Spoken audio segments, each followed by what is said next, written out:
Hey Slayers, and welcome to what is the definitive version of Road Rash. So as you know, I've covered Road Rash more times than not on this channel. I've played all three games on the Sega Genesis. I've done the Master System port. I've done what made the Road Rash series so good. Now it's finally time to just wrap up. Well, I'm not gonna say wrap up because there's still Road Rash content to be done in the future. Or don't you worry. There's a Sega Saturn game. I think there's a couple of Game Gear. So Road Rash isn't gonna go anywhere. I'll always be playing Road Rash on live streams. So if you like Road Rash content, don't worry. But this is, I want to say, to finally end like the little saga of kind of like, basically consider this like a part 2 to like what made Road Rash so good. But finally, we're going to be talking about the definitive version of Road Rash. And as you can see, we're playing the first Road Rash on Sega Genesis.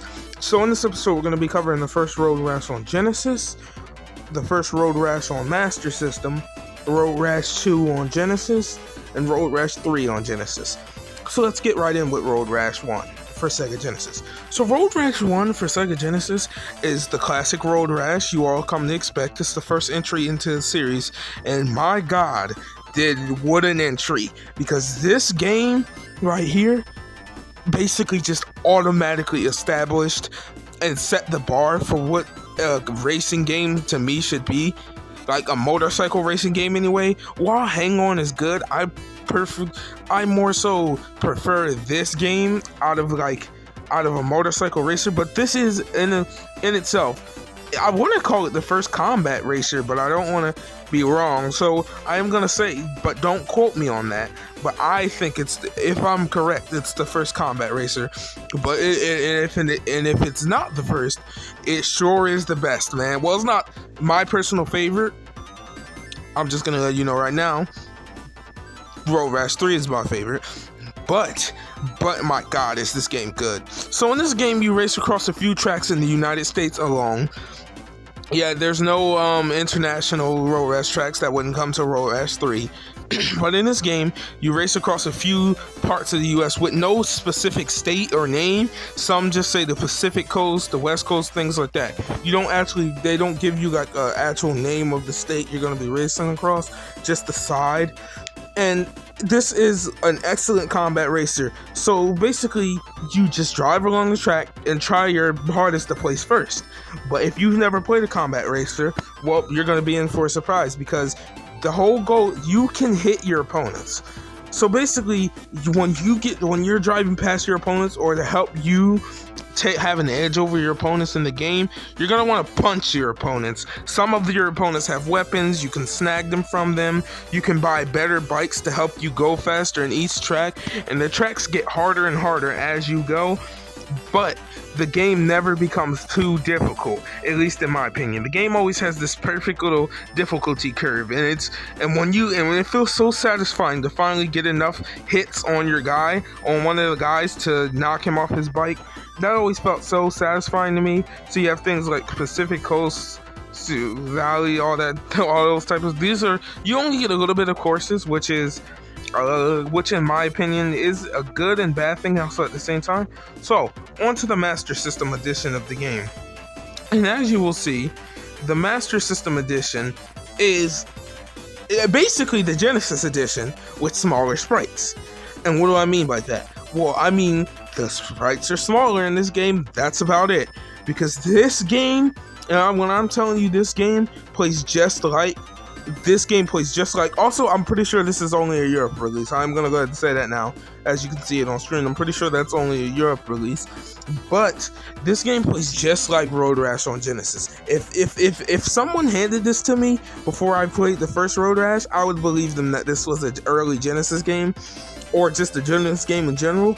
Like, honestly, when I see Hang On for the Sega Master System, and then I look at this game, I kind of hang my head in shame, because I'm like, well, Road Rash, Hang On came out earlier in the Master System's life, but for Road Rash to look this good on an 8-bit console, Sega had to have some problems. Like, there was no way no NES or something like that was doing this. Like, this is a great conversion, and it's done by US Gold, which might turn some people off, but I'm pretty sure the port itself is made by Probe Entertainment, which also, if you know, also made Mortal Kombat series on Genesis.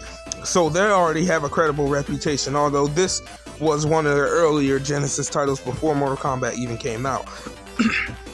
Sorry, excuse me there.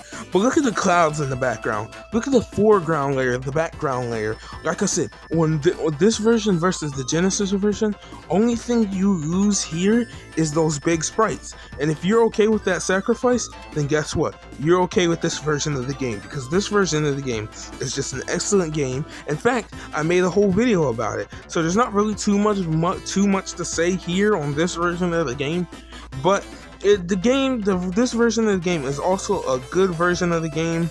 If you're looking for Road Rash, try this one out if you haven't tried it out.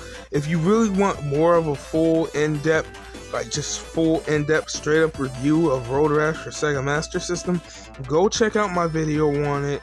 It's, I don't know, maybe, I think that video was like 10 to 7 minutes long, but that should provide you with all the content that you need to know really about this game. But if you're not going to go watch that video and you just want to know here, yes, this is an excellent port of Road Rash. Yes, it's literally just the Genesis version. Like, even the music is basically the same as the Genesis music. Although, you know, it is also, I think, I'm not too sure, I don't know if I said this in my original video of this game. I'm not too sure, like, at all, but I'm pretty sure this game, well, I'm not too sure, but I think, I'm gonna continue to say, I think this game has support for FM sound. But again, don't quote me on that because I'm not too sure if it does have FM sound. But I always thought, even in this game, what was so interesting was how do they, on a Master System, they got the backwards view image. That was always so cool to me.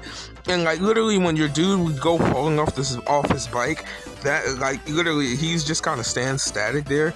But yeah, the characters are smaller, the trees are smaller, the cars are smaller, but they still have their little 3D texture. So all in all, like I said, all in all, I'm gonna go ahead and say, if you're just here looking for that review alone, I made a full-on video about it back in the past. You can go check it out. If you want to know more about the Master System version, I recommend you do go watch that video. It's somewhere on the channel. I'm not gonna link it in the description because I don't feel like looking for it. But yeah, from the Master System version, what can I take away? It's an okay version. Definitely not the definitive version, but not a bad version either. So, on to Road Rash 2 for Sega Genesis.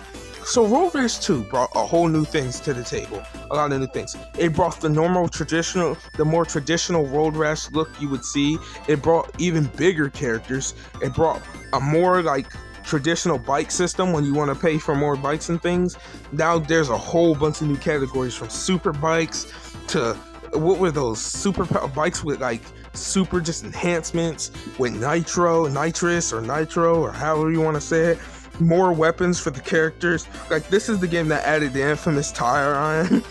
It's only infamous in my eyes, but yeah, this is the game that added the infamous tire iron. In this game, you race around again. In this game, you race all around the U.S.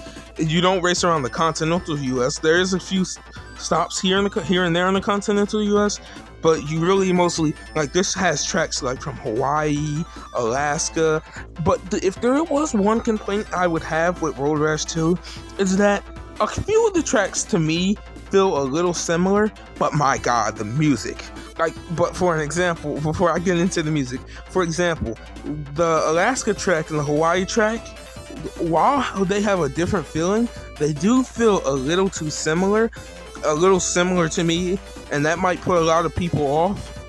While I would say this is close to the definitive version of Road Rash, it's not really the definitive version of Road Rash. Like, it's a good option. Like, this game is really good, and I don't know if this game has a Master System port.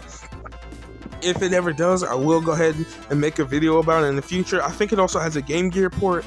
Again, games I will do in the future, but as more for like the traditional console versions of Road Rash, this is definitely a step up over Road Rash 1. Like I said, Road Rash 1 is a good entry, but this definitely improves on almost every aspect. From music, oh my god, the music is so good in this game.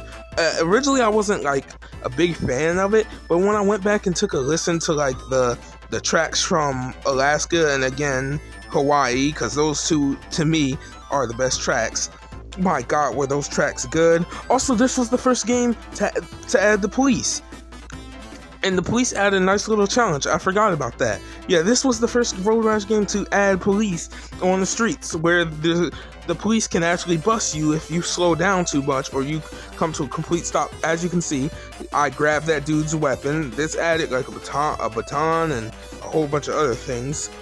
This game had added, no, this game didn't add the crossroads, did it? No, Road Rash 1 had the crossroads, but this game added like more hazards on the side of the road, bigger characters, better graphics, better music, by far better music, like honestly. While, like I said, this is not the definitive version of Road Rash, in my opinion, this is definitely a step up over Road Rash 1, and if you're looking for a really good Road Rash and you want to buy one cheap, definitely go with Road Rash 2. But Road Rash 3, in my opinion, the definitive version of Road Rash. So this game drops like the cartoony characters of Road Rash 2 and 3, Road Rash 2 and 1 in favor of a more realistic, like more pre-rendered graphic style, which this was later in the Genesis life cycle. Those two were earlier in it. So this game should, in my opinion, I love the pre-rendered graphics. Like they look so nice and they blend with the world. As you can see, the colors in this game are much more vibrant, much more spectacular, and I can talk days on end about the gameplay. Like, dude, when I say the hit, like the combat in this game feels way more satisfying than the other two games. Like, the reason I didn't talk about it in Road Rash 2 really is the combat in Road Rash 2 is essentially the combat in Road Rash 1 with I think a couple more new weapons. But this game takes the combat from Road Rash 2 and 1 and just elevates it to a whole nother level. Like, it's so satisfying when you finally get that dude, when you actually get a dude to fall off his bike. Also, can't remember, but yeah, I think this is also the first Road Rash with voice clips. So from knocking the dudes off their bikes, they'll scream, or from anything like that, or when you win, he'll go, yeah, and things like that. So if you're a fan of voices in your games, here you go. And the music, oh my god, the music destroys everything the other two Road Rash games put on the table. I don't care. Like, this is not even an opinion at this point. This is objective. This game has the best music in the Road Rash series, from great tracks like my personal two favorite being Brazil. Well, here's the problem. I really love all the tracks, but if I had to pick two favorites, Brazil and Germany. In this game, you go all around the world. So I think the tracks are Brazil, Germany, the UK, and Kenya. Oh, and Italy. So Germany, Brazil, UK, Italy, and the UK stands for United Kingdom, for those who don't know. The UK, Italy, and Brazil, Germany, Italy, the UK, and Kenya are the tracks in this game. Again, you have the great motorcycle upgrading system that Road Rash 2 brought to the system, but with way more bikes. Again, a better refined map. This game just has everything. The characters are 3D. The cars are really 3D. Like, honestly, the cars just look so good in this game. But dude, the one thing I will say about this game, the difficulty in this game is kind of unforgiving. Like, this game can be tough on beginners. If you pick any other track but Brazil, I guarantee you will get destroyed. But in my general opinion, the best Road Rash game will have to go to Road Rash 3, in my opinion, for the definitively best Road Rash. If you have a different opinion, let me know down in the comments. If you don't like any at all, let me know down in the comments. If you love Road Rash 3, let me know down in the comments. And be sure to drop a like on this video, share it with your friends, and if you're new here, please feel free to subscribe. It would make my day. But until next time, see you, Slayers.